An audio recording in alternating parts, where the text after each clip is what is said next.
наш папа Иван Иванович занимается ведением личного подсобного хозяйства. Я, Ольга Петровна, в данный момент в декретном отпуске, работаю в сельском совете. Вот наши двойняшки, Мишка и Марийка. Они ходят в садик.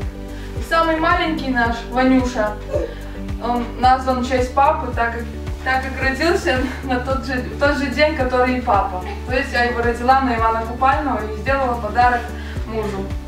Вот уже 8 лет, как мы являемся членами БРСМ. Вот мы попали в деревню Рубель на районный конкурс. И так получилось, что там тоже получили первое место.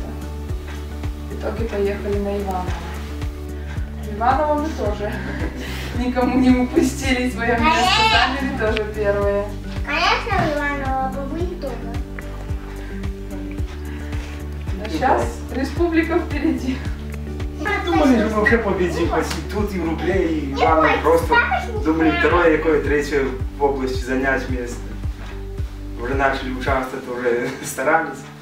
Не подвести район, привести хотя бы призовое, второе, третье. Ну, конечно, надежда на первое, но что получится. Уже деваться некуда, только бить на победу. Дети ждут, не дождутся, когда поедем. Как ты говоришь? Выполнять. Выполнять. Поедем, когда мы поедем выполнять?